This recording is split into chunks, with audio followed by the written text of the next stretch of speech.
Salam alaikum a todos, bienvenidos en nombre de Madraza Rabbani a la presentación del nuevo libro de Fernando Mora, una persona que queremos mucho, que es un profesor nuestro y que nos alegra muchísimo con cada uno de sus posteos, de sus libros. Y Bueno, bueno, ahora después lo hacemos, es muy fácil. este es Y el tercer libro que publica del Sheikh Ibn Arabi, un tema que lo apasiona, que es motivo de estudio, de traducciones, al cual le ha dedicado buena parte de su carrera, de su vida y de sus esfuerzos. Es un libro que, si bien él dice que fue temas que le han quedado de sus otros dos libros, que les recomiendo muchísimo, tiene tanto peso como los otros. De hecho, de varios de sus capítulos en nuestra Maraza se han hecho talleres sobre esto y que tiene un despliegue, una profundidad increíble.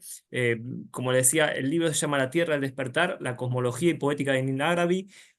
Primero que nada, bueno, bienvenido Fernando, salam aleikum. Eh, Aleikum salam. Muchas Coincidimos en gracias. lluvias, está lloviendo en Valencia, está lloviendo en Buenos Aires, así que tenemos nubes. Está Nuestra- lloviendo y para y llueve, pero sí, hay bastante lluvia en Valencia, afortunadamente.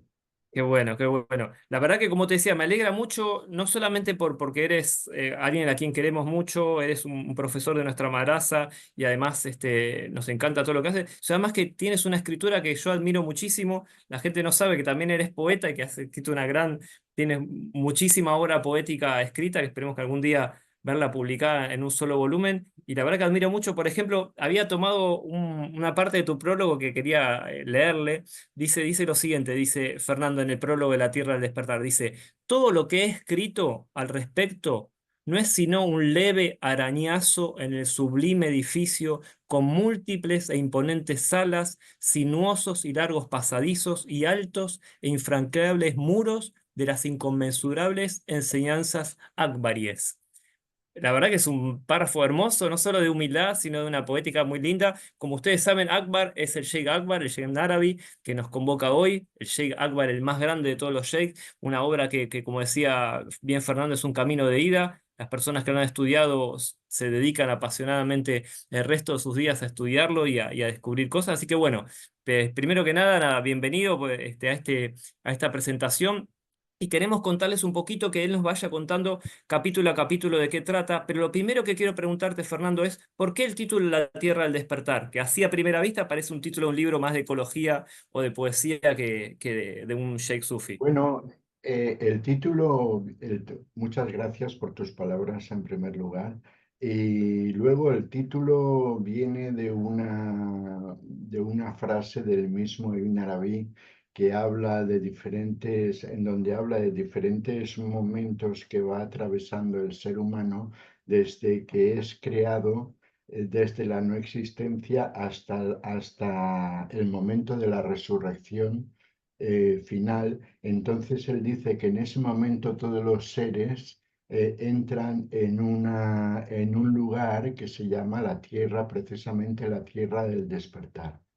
Entonces el título está sacado de Inarabi, igual que el otro libro, El perfume de la existencia, también es una frase de Inarabi en la que dice que las entidades, los seres creados, no huelen siquiera el perfume de la existencia, el perfume de la verdadera existencia, porque la verdadera existencia solo pertenece a Alá, ¿no? Entonces, trato de extraer los títulos y todas las cosas que pongo en el texto del libro están basadas sobre todo en las enseñanzas de Inarabi y en los escritos de Inarabi. Mashallah. Hay algo que me llamó mucho la atención, me parece muy periodístico de tu parte, que el primer capítulo le dedicas a todas las cosas falsas y apócrifas que se han dicho de Ibn Arabi. Quería que me contaras al menos algunas, las que más te llamó la atención y la que más la gente piensa que es así y no es así, el Sheikh Ibn Arabi. Bueno, sí es verdad, es que sobre Inarabi se han vertido pues muchas leyendas y muchos hechos que no están ni mucho menos comprobados y que bueno, que están demostrados que son falsos. El más ostensible de todos esos hechos es esta leyenda que dice que Inarabi murió a manos de unos ciudadanos de Siria de Damasco, cuando él dijo, el oro que buscáis o que adoráis, mejor dicho, está bajo mis pies. Ujú, Entonces lo mataron en ese momento porque lo estaban persiguiendo. Esto es completamente falso. Y una leyenda, igual que los otros hechos no comprobados o comprobados que no son reales, que se transmite eh, hoy en día a través de Internet se transmiten muchas cosas que son absolutamente falsas y con mucha facilidad. Esta es una, o por ejemplo, que estuvo preso en Egipto en algún momento. eh, y sí, hay varias, o por ejemplo, que en el momento de abandonar su vida mundana, por así decirlo, y y dedicarse al retiro espiritual, escuchó una voz que le decía, no es para esto, para lo que te he creado, etcétera. Eso ujú, también es una leyenda. Son cosas que dicen historiadores o personas de siglos posteriores, pero que ujú. no aparecen en ninguna referencia directa de Inarabí, ni de nadie que haya conocido a Inarabí, Claro. etcétera, ¿no? Por ejemplo, también hay otro hecho bastante llamativo que dice que cuando acabó de redactar las Futuhat al-Maquiyya se puso tan eufórico, tan contento que se fue a la Meca y entonces subió a la Kaaba, encima de Ujú, la Kaaba, encima de la piedra negra a depositar ujú, las Futuhat, ¿no? ujú. Entonces, esto me llama la atención porque en un musulmán es inconcebible subirse encima de la Kaaba, Parece como un ¿no? jugador de fútbol cuando va a gritar el gol, ¿no? Que se sube al alambrado. Sí, pero ¿qué dices? ¿Pero qué dices? Es que se cae por su propio peso, ¿no? Claro, claro. O, por ejemplo, que dice, también hay otra leyenda que dice que conoció a Rumi, Ujú, etcétera, ¿no? Cuando Rumi, el principal discípulo de Ibn Arabi, Sadreddin al-Kunawi, sí que ujú, fue amigo incluso discípulo de Rumi, pero Ibn Arabi no conocía a Rumi porque es ujú. muy anterior, ¿no? En el Claro, tiempo. claro. Y, y hay muchas cosas sobre la vida de los grandes seres, de los grandes sabios, está poblada de anécdotas espurias, ¿no? De Ujú, anécdotas que no tienen ninguna realidad. claro, claro. ¿Se sabe que la tumba de él en Damasco es su tumba de verdad? O sea, eso sí, nadie tiene dudas Sí, de eso. sí, la tumba de él en Damasco, sí, cuando él falleció fue enterrado en casa de los Banu Saki, que eran unos protectores, una Ujú, gente de Damasco que protegían a Inarabí. Entonces él fue enterrado en el cementerio familiar de esta gente y luego cuando llegaron los turcos, el sultán Selim I, que conquistó buena parte de Oriente. Entonces, cuando llegó a Damasco, levantó una madrasa dedicada a Ibn Arabi y se llevó ahí los restos de Ibn Arabi. En cuanto a lo de Selim I, también es conectándolo con las cosas que se dicen y que hay en Internet que no tienen sentido, también se dice que no fue este sultán, sino que fue otro, etcétera, pero está comprobado que fue Selim I. Fue ujú. un gran Bien. sultán. Fue Tú un gran dedicas sultán. en tu libro, Fernando, a hablar también de lo que es la geometría sagrada para Ibn Arabi. ¿Por qué, si podías resumir un poco, sé que este es un tema muy complejo y que le dedicas bastante de tu libro, ¿por qué Ibn Arabi encuentra en la geometría como un medio para hablar de Allah, para hablar de Dios y de la creación?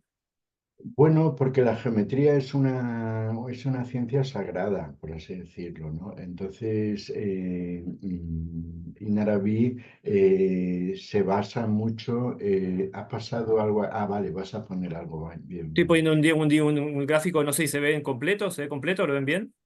Se ve algo, sí, yo lo veo. Perfecto, lo voy a achicar así. Entonces, Ibn Arabi se basa en los principios de la geometría para ir exponiendo diferentes aspectos de su enseñanza. Y Ujú, él, sobre todo, lo que prima o la figura que él considera la más excelsa, la más perfecta es el círculo y la esfera o la circunferencia, igual que los griegos. Todo este amor por la geometría viene de antiguo en las enseñanzas tradicionales. Entonces, él utiliza todos los elementos de la geometría, pero sobre todo el círculo, pero también el punto, la línea, diferentes Ujú, figuras geométricas para explicar diferentes fases del proceso creativo por parte de Alá o para ordenar diferentes elementos del universo, del cosmos, de ujú, la creación.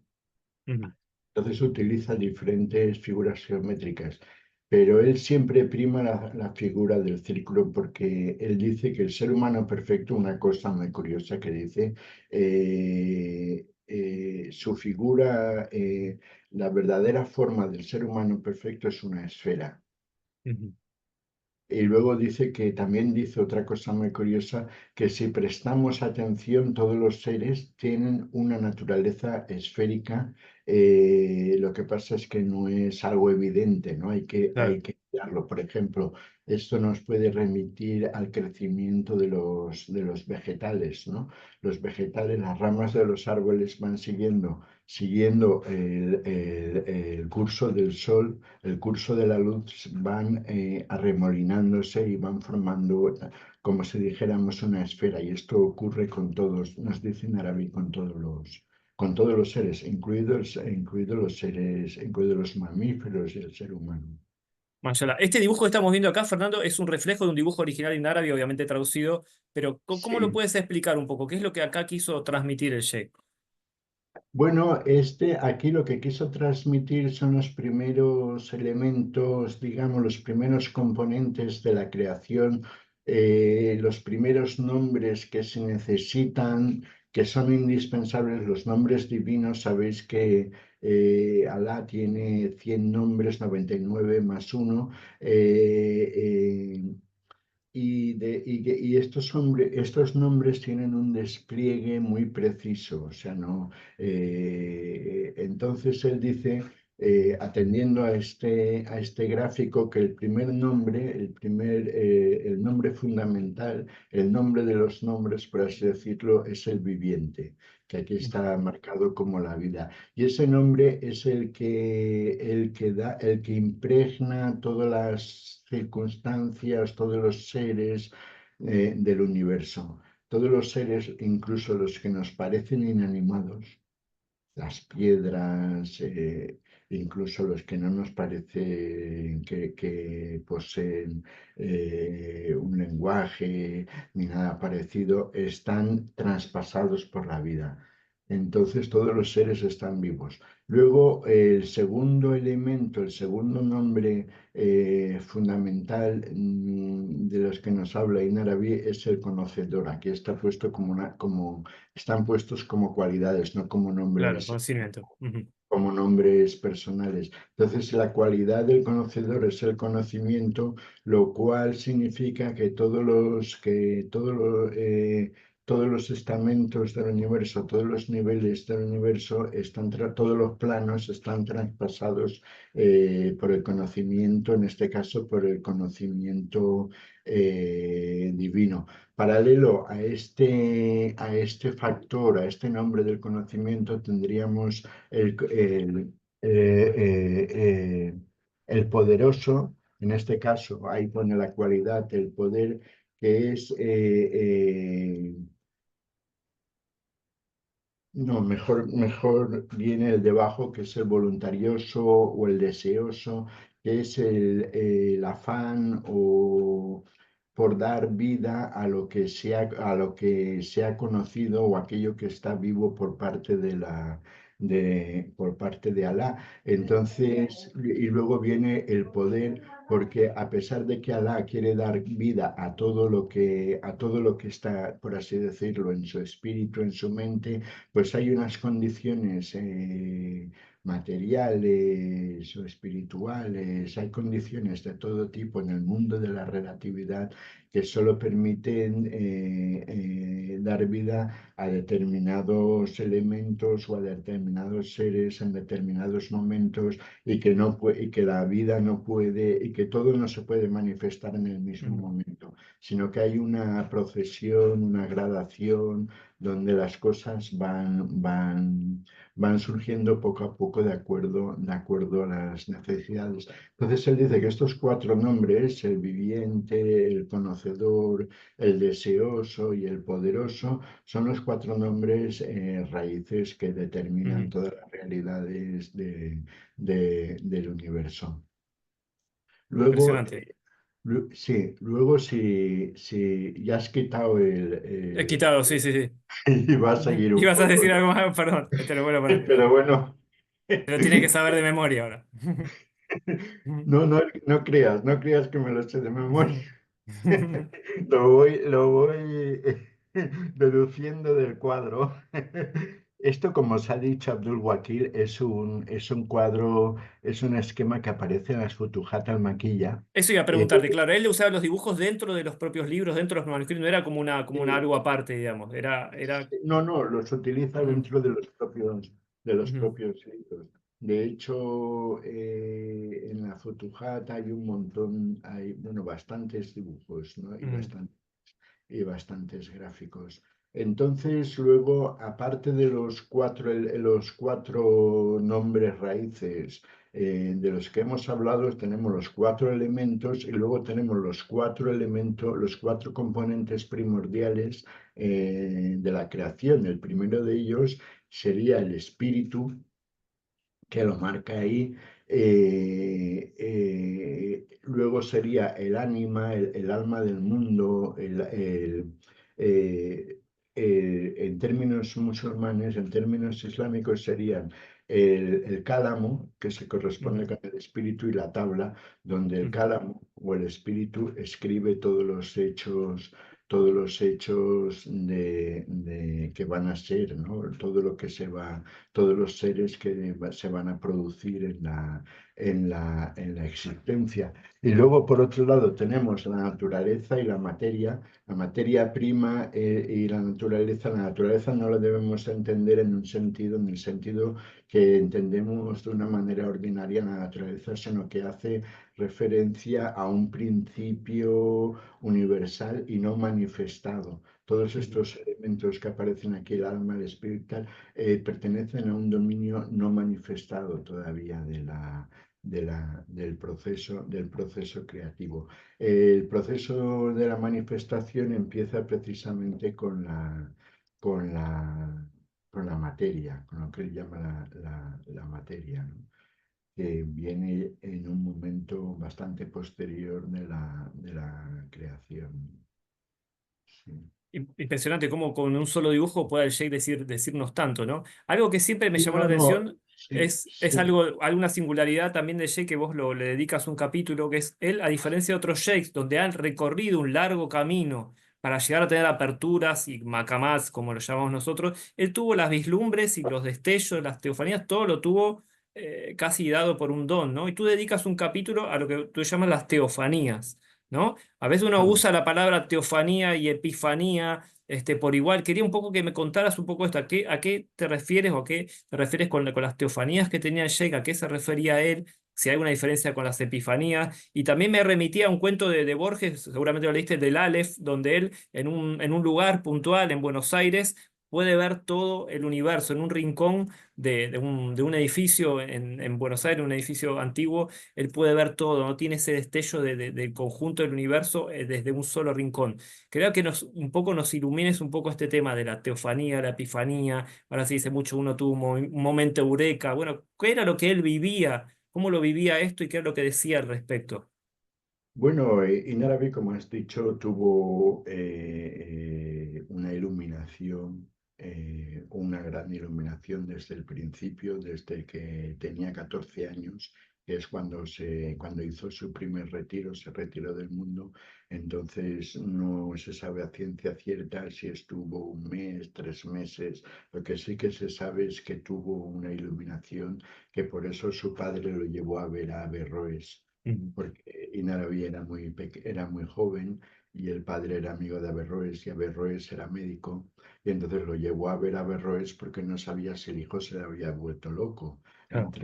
entre otras Ujú. cosas, ¿no? Porque Ujú. de pronto quiso renunciar a todo.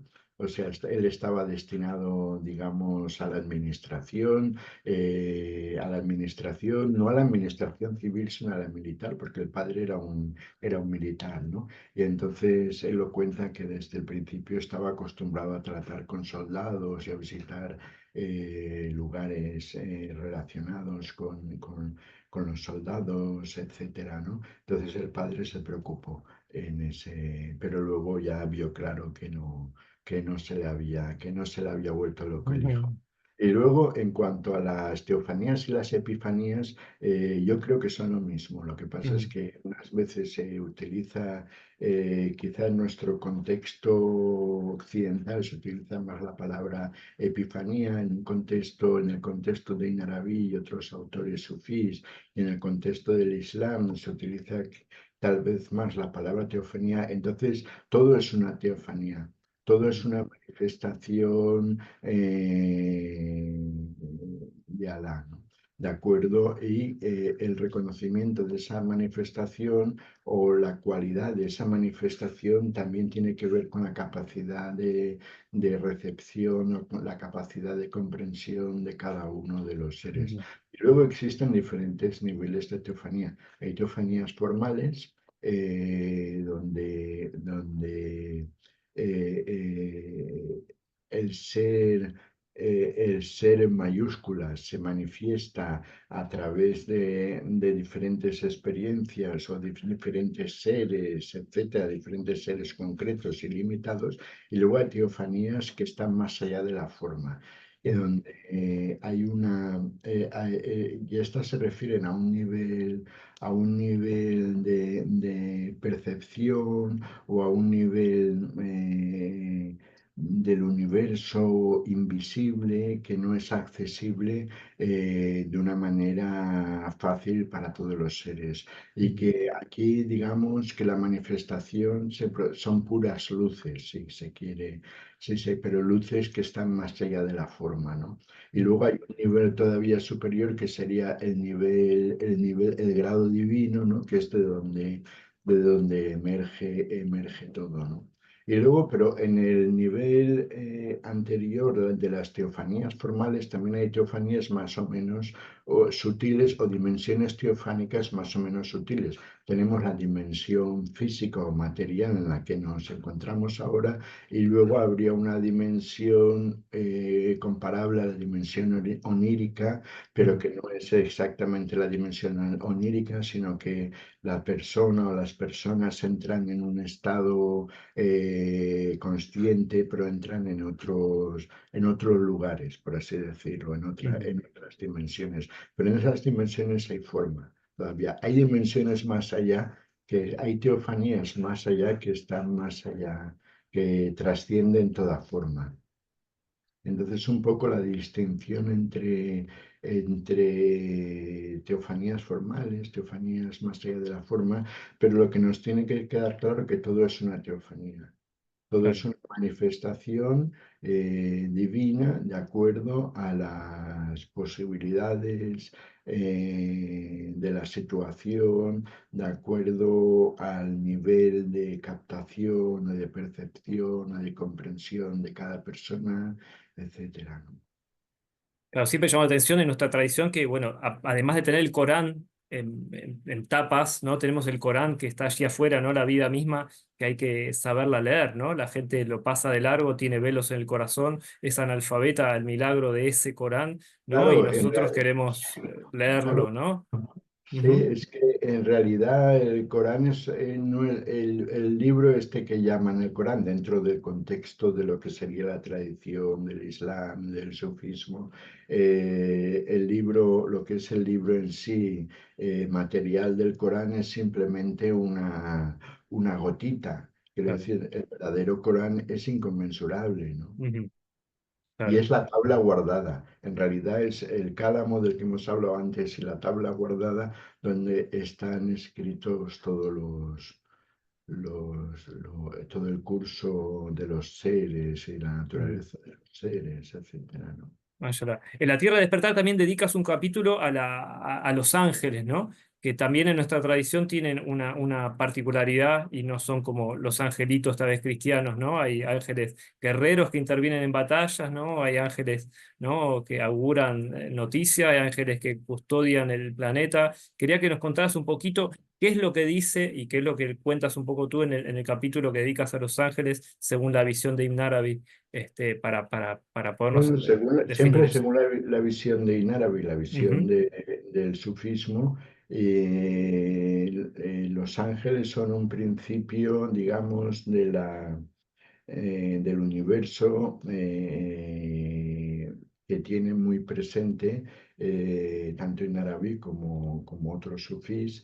Entonces, también los ángeles hay que tener en cuenta que el ser humano perfecto, o, está por encima de los ángeles, nos dice Inarabí, ujú. porque los ángeles solo conocen el bien Solo obedecen, claro. en el bien, pero el ser humano conoce el bien y el mal. Ujú, Entonces tiene un conocimiento de los nombres de Dios, tanto de los nombres de rigor como de los nombres de misericordia, que es más completo que el conocimiento de los ángeles, a pesar de que de entrada los ángeles sean criaturas sublimes, etcétera, ¿no? ujú, Pero el ser humano el conocimiento del ser humano trasciende con mucho el conocimiento que tienen los ángeles de la naturaleza de la creación. Y luego el ángel también es el puente entre lo invisible y lo visible. El ángel es el vehículo de comunicación entre lo invisible y lo visible. De hecho, Gibril, el ángel Gabriel, anuncia a María que va a ser madre del Mesías, etcétera. Incluso en la tradición islámica, por lo menos una buena parte de la tradición se dice que el padre del Mesías, de Jesús, es Gibril, que es Gabriel, que es el ángel de la humanidad. No es Dios, porque Dios es demasiado elevado o está ujú, demasiado no interviene en los asuntos, en este tipo de asuntos en este ujú, mundo, no interviene en los asuntos de este mundo. Lo que interviene en este mundo verdaderamente son los nombres de Dios, pero los ujú, nombres de Dios no son la esencia, según la nomenclatura, la visión islámica del tema. No, no son los nombres de Dios, no son Dios. ujú, No son Dios, nos dice Inarabi. Dios está más allá de todas las cualidades y de todos los nombres. Entonces se manifiesta a través de las cualidades y a través de los nombres para, para llevar a cabo la creación y para relacionarse con los seres de la creación. Pero lo que Él es en sí, en su esencia, es independiente, es totalmente independiente de todo, ¿no? Y luego, hablando de Híbrido, eh, Jibril también se manifiesta en Arabi en muchos momentos. Por ejemplo, las Futuhat al-Makiya son una revelación por parte de Jibril, donde en Arabi está dando vueltas a la Kaaba y entonces tiene una visión donde se le aparece un joven que dice no recuerdo exactamente las palabras, pero que dice que es el conocedor y lo conocido, o sea, todo hace una retahíla de expresiones que son todo una unión de contrarios. Y entonces lo que nos dice en árabe es que en el cuerpo de este ser, él lee todo lo que luego va a escribir en los 17 volúmenes de las Futuhat al-Maquiyya, ¿no? Y tiene otras experiencias. También Jibril también es el que conduce en el viaje nocturno al viajero, en el viaje nocturno y la ascensión. Y Naraví también nos habla de eso, también tuvo esa, Al esa, profeta, claro. esa experiencia. Sí. Igual que el profeta, Ujú. muchos santos islámicos tienen de hecho, esa experiencia. De hecho, yo creo que es una de las condiciones indispensables para ser considerado un amigo de Dios, un Ah, santo islámico, hacer el viaje nocturno y la ascensión y luego la vuelta, ¿no? al mundo para explicar un poco, sí, para ponerse al servicio de todos los seres, ¿no? Entonces bastante. los ángeles son importantes dentro de la nomenclatura islámica. Ujú. Yo creo que lo digo también en algún momento, que un mundo desangelado, pues como es el nuestro, como es la época actual, es un mundo que está carente de muchas cualidades positivas, ¿no? Entonces necesitamos recuperar el ángel para volver a a dotar de misterio la vida y el mundo, ¿no? Entonces, yo creo que es importante, ¿no? Y Naraví nos habla en diferentes escritos, en diferentes textos, nos habla bastante de los ángeles, como os he dicho. En la tierra, justo recién mencionabas los amigos de Allah, ¿no? Los santos, la wilaya, y en la tierra de despertar dedicas un capítulo a eso también, ¿no? La cercanía, los amigos de Dios, los cercanos a Dios, los grados de eso. Y cuando a nosotros contamos que es un santo para nosotros, nuestra tradición, siempre hay que hacer algunas aclaraciones, ¿no? Porque la gente tiene la idea de santidad cristiana. Quería que nos contaras un poco, bueno, qué era lo que decía el Sheikh Narabi al respecto, y un Bueno, poco, bueno. ese no es en el libro este de La Tierra del Despertar, es en el anterior, Ajá. en el de El perfume de la existencia, que sí Ujú, que tengo un extenso capítulo donde hablo de los diferentes tipos de amistad divina. Santidad es una palabra cristiana. Los musulmanes, los sufíes no hablan de santidad, sino que hablan de amistad, hablan de ujú, proximidad, hablan de cercanía. Entonces, y también nos dice que es Dios quien elige a sus amigos, es Dios quien elige a sus santos. Uno puede estar toda la vida ujú. esforzándose, rezando, haciendo obras, buenas obras, etcétera, y no llegar al grado de De proximidad, cercanía, claro. de cercanía con Dios, porque es Dios en definitiva el único, el que tiene la última palabra. Entonces, en Inarabi el tema de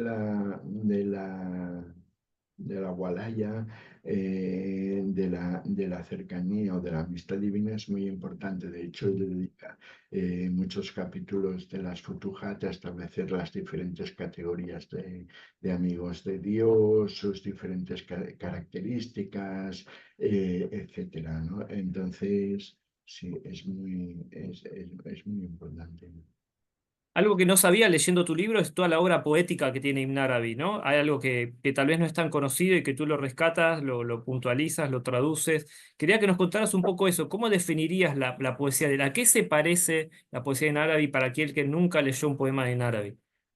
Bueno, la poesía de Inarabi en realidad no se parece a nada. Mm, Eh, quiero decir, por ejemplo, hay los poemas del Tarjumán, el intérprete de los deseos. Inarabi llegó a ser conocido en Occidente. Lo primero que se conoció en Occidente de Inarabi fue el Tarjumán, que está traducido desde principios del siglo XX, si mm. no antes. está traducido y publicado. Lo que pasa es que hay muchos poemas de ese libro que no están bien traducidos. Ujú.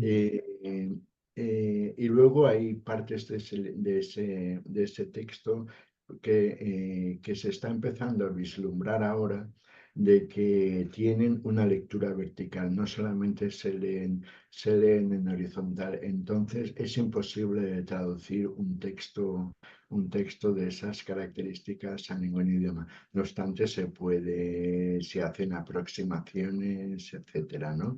Y se tienen que hacer todo tipo de aproximaciones. Luego en árabe tiene según cálculos, tiene unos 3.000 poemas Wow. escritos, aparte del Tarjumán, que son 60 poemas. Tiene 3.000 poemas más o menos contabilizados. Esto es siempre provisional. Cualquier referencia a las obras de Inarabi son provisionales porque Inarabi tiene muchas obras que están perdidas y que se Claro. perdieron cuando él salió del Andalus y se fue a Oriente, dejó aquí muchas obras y esas obras se han perdido. Y luego ¿Dónde están los otras. originales de él? ¿En qué están en una misma biblioteca? ¿Están atesorados en el mismo lugar? No, sobre todo en Turquía hay muchos. Ajá, En la biblioteca de Sadreddin Al-Kunawi aquí hay bastantes, ¿no? Y luego ajá, en Turquía en general hay bastantes textos de Ibn Arabi. Pero, y luego en el Escorial, ujú, en España, cuando se produjo la Reconquista, por así decirlo, ¿no? ujú, Se llevaron muchos textos árabes, se llevaron al Escorial y se depositaron allí. De hecho, muchos de los textos que se han venido traduciendo en el ámbito del castellano han sido extraídos del Escorial. Luego se ajá, perdieron muchos, se quemaron muchos, porque hubo una quema bastante importante de libros islámicos después de la toma de Granada, ¿no? ajá. Entonces, se ha perdido mucho, pero había mucho, había mucho. Ah, ¿has tenido oportunidad de conocerlos? ¿Has visitado el Escorial y has visto los manuscritos? No, no, los conozco por referencias, ¿no? Ujú, Y porque a veces también cuando lees obras que se han traducido, dices, este manuscrito ha sido traducido del Escorial, ajá, tal, claro. y te dan la referencia. Por ejemplo, Asín Palacios, este libro que es El Espíritu de la Santidad o Vida de Santos Andaluces, que es una parte de un libro de Inarabi donde habla de todos los maestros que él conoció en Al-Ándalus. Ese texto, por ejemplo, está extraído de la biblioteca del Escorial. Entonces Ajá, eso tiene que ser un pozo, un océano sin orillas, un pozo sin claro, fondo. claro. Y luego volviendo al tema de la poesía en árabe, últimamente se han editado en árabe sus poesías completas y ocupan 4 volúmenes gruesos, ¿no?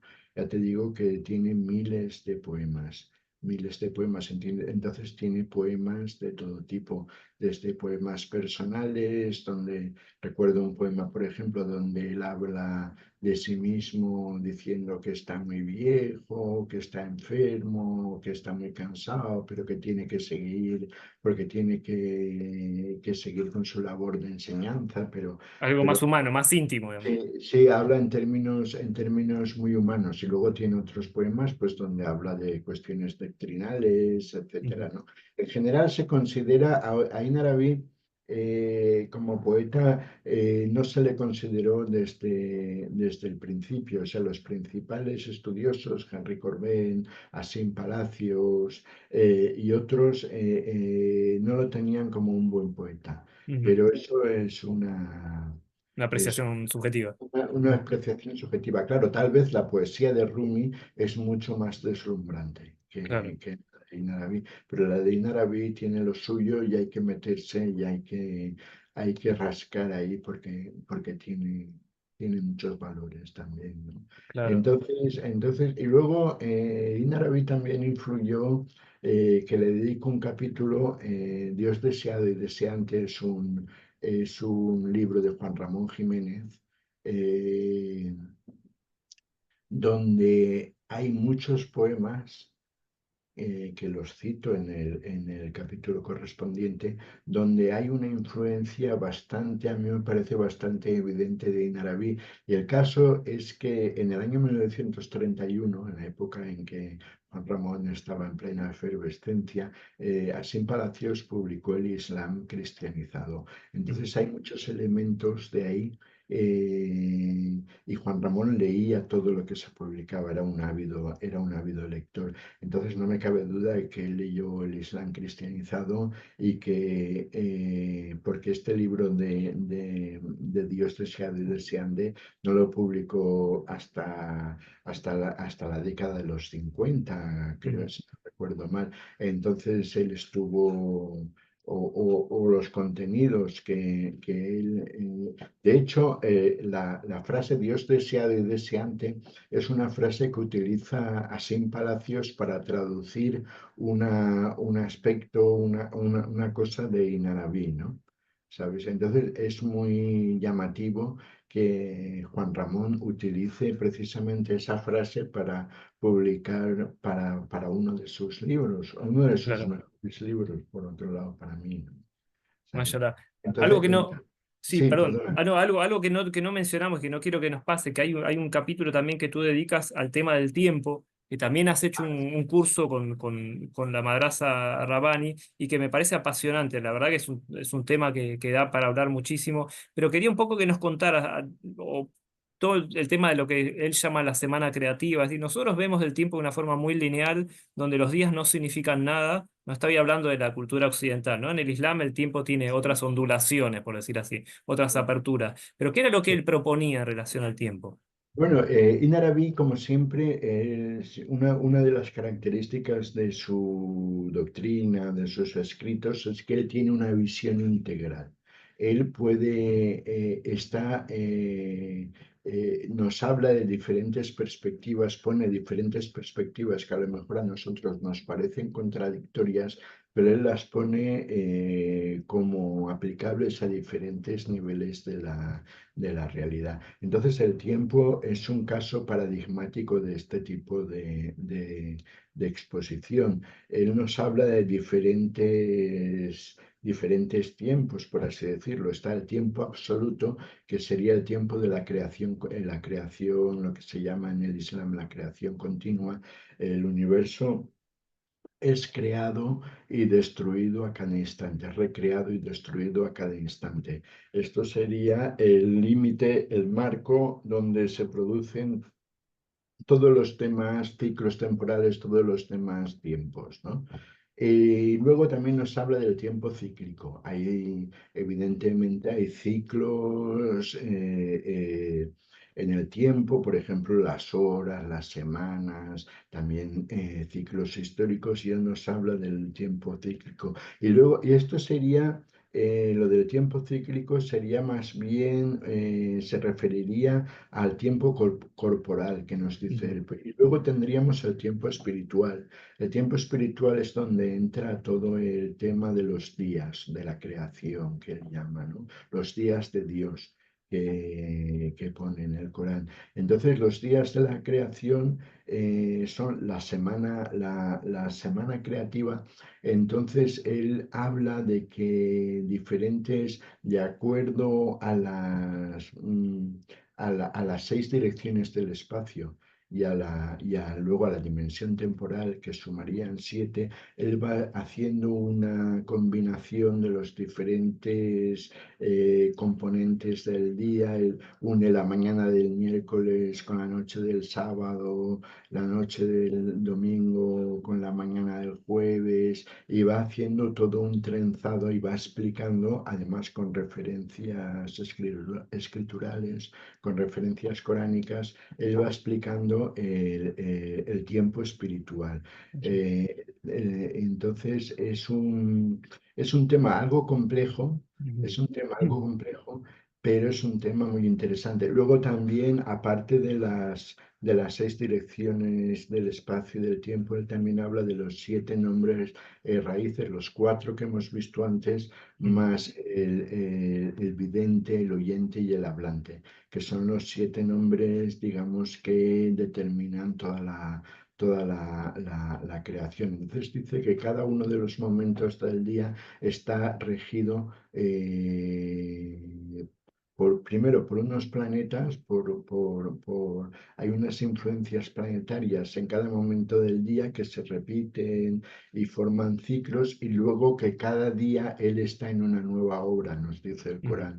Entonces habla de cada día de la semana que está determinado por este tipo de obra divina, ¿no? ujú. Total, es un tema muy complejo, pero muy interesante. No hay ningún otro autor, musulmán o no musulmán, moderno o no moderno, Que lo aborde así. que trate el tiempo de esta característica. Entonces, otra cosa llamativa es que relaciona totalmente el espacio y el tiempo al Ujú. hablar de los diferentes ciclos temporales y al hablar de la semana creativa, con lo cual se adelanta bastante, porque esto es algo que propone que la física moderna, ¿no? Que el Ujú. espacio y el tiempo están totalmente imbricados. Pues esto ya en árabe ya lo Lo propuso había eso. anticipado. No, cuando tú hablas de este mundo desangelado, ¿no? Yo pensaba también el tiempo está desangelado, es decir, este tiempo es vacío, parece, ¿no? Que todo corre muy deprisa, los días, ¿no? Terminan muy rápido. Hay algo, ¿no? De falta de ángel, de falta de profundidad en el propio tiempo que vivimos. Así que una concepción, una Claro, mirada distinta que tiene profundidad por donde quiera que lo miremos y sentido me parece maravilloso, un aporte muy claro. actual. Luego también hay que tener en cuenta que en árabe siempre existen diferentes términos para referirse a las cosas. Y por ejemplo, cuando hay un dicho que dice Dios es el tiempo, pero es un tiempo en mayúsculas, es un tiempo que en árabe se denomina dar y es como un sinónimo de la eternidad. Y luego está Ujú, el samán, que es el tiempo ordinario, por así ujú, decirlo. Entonces, a veces oímos o leemos esto, Dios es el tiempo, pero es el tiempo de todos los tiempos, ujú. por así, el tiempo que engloba todas Claro, pues está la las... famosa frase que dice, no maldigas el tiempo porque yo soy el tiempo. Entonces, si uno maldice, Claro, ¿no? Es sí, eso, ahora que está sí. lloviendo, no llueve, ¿no? No, Tienes. pero este... Se hace el tiempo meteorológico, ¿no? Digo, el tiempo, me refiero al tiempo de la existencia. Sí, Pero quiero decir, uno está por añadidura, ¿no? sí, que perdona, que Criticando. que se te ve ahí detrás que está lloviendo Está lloviendo bastante. fuerte, es necesario, era necesario una lluvia. Pero bueno, me parece muy, muy oportuno. Por último, bueno, te quiero preguntar esto, ¿cuál sientes que es el aporte de este libro, ¿no? De este último libro? ¿Qué sientes que estás sumando a todo lo que se ha dicho de Ibn Arabi? ¿Cuál sientes que es tu, me imagino, humilde aporte a este edificio, como contabas, con mucha poesía en el prólogo? Imaginas bien que es un aporte muy humilde. No, y le ibas a decir vos, te saqué el adjetivo, pues imaginé que lo ibas a decir. Pero ¿qué sientes que No, agregaste? ¿Qué sientes que faltaba, ¿no? Y pues que tú has explorado. precisamente el tema del tiempo es un tema por ejemplo, aunque en inglés, ahora ha salido un libro en portugués en Brasil, ha Ajá. salido un libro sobre esto, ¿no? Que un amigo me lo estaba mostrando precisamente antes. El tema del tiempo, tal como lo concibe Inarabi, es algo completamente desconocido Ujú. para el público, por lo menos aquí en España y en Sudamérica también. Los ingleses sí que han publicado varios libros y hay un autor, no recuerdo ahora el nombre, pero es un señor de Kuwait que tiene varios textos que se ha centrado totalmente en el tema del tiempo, ¿no? Y esta es un aspecto muy interesante. Y que trato y que no se ha tratado. Y luego también está todo el tema de la geometría. La Ujú. geometría, la importancia de la geometría en la exposición de Inarabi, el significado simbólico que atribuye a las diferentes figuras geométricas, etcétera, ¿no? Y luego otro tema muy importante que sería como la culminación de toda la enseñanza de Inarabi sería la unión de contrarios. La Ujú. unión de contrarios es el último capítulo del libro y ahí hago como una recensión, como una síntesis de todo. La unión de contrarios, según dicen Dios es unión de contrarios, ¿no? Entonces, también el místico, el contemplativo, que llega a la realización, de alguna manera alcanza también esta unión de contrarios o llega cerca de esta unión de contrarios, y luego Alá también tiene nombres Claro, contrarios. claro, claro.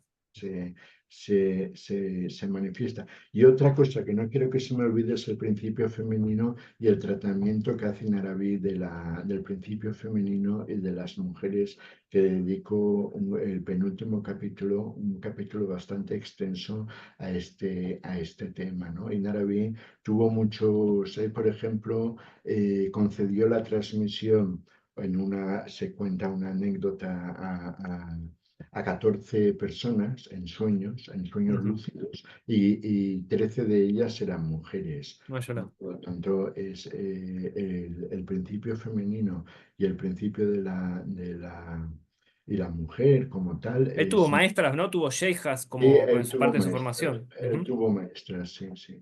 Tuvo dos maestras muy célebres, pero que ya eran muy ancianas, tenían Ajá. 90 años, y luego conoció a varias también,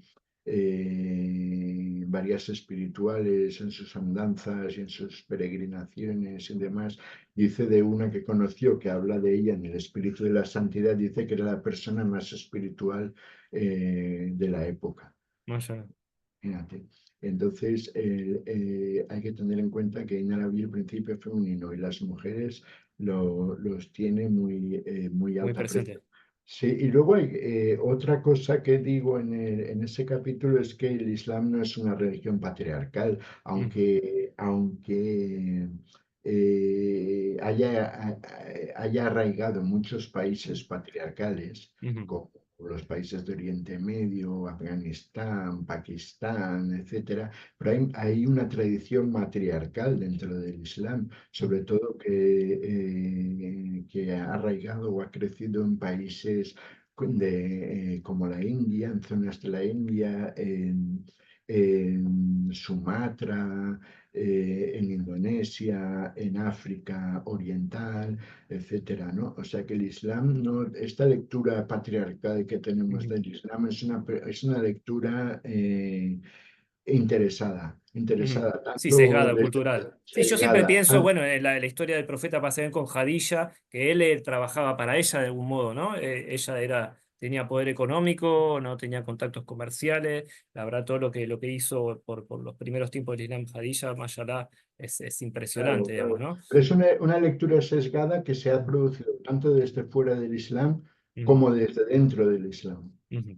¿Sabes? Hay visiones muy estereotipadas Ujú. sobre esto, pero el Islam no tiene nada que ver con eso.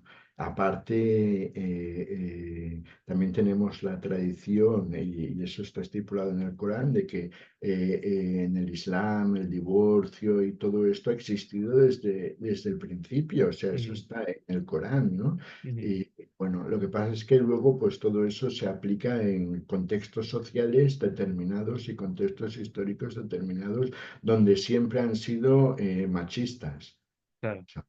Y patriarcales. Ujú. Entonces, pues han hecho del Corán y del Islam algo machista y patriarcal, ¿no? Pero no Claro. tiene, no tiene por qué, no Yo tiene que siempre ser. pienso cuando surge este tema que la primera universidad fue fundada por una mujer musulmana en Fez, ¿no? Ahora no recuerdo Sí, el sí, nombre, pero sí, bueno, sí, es sí, sí. mayor dato que ese de peso, ¿no? De lo que de la mujer y el rol de la La educación. primera universidad no musulmana, sino la primera universidad en De el mundo. historia, claro, sí, sí, en el mundo, tal Sí, cual. sí, Sí, sí, antes sí, de sí, Oxford, antes de todas. No sé qué diferencia sí. de años, pero es impresionante. Cuando Sí, me no, enteré de yo ese creo que dato, fue allá ujú. por el año 800, 850, por ahí. O sea, muy antigua, muy antigua. Y Mashallah, fue mashallah. fundada, y fue fundada por una mujer, sí.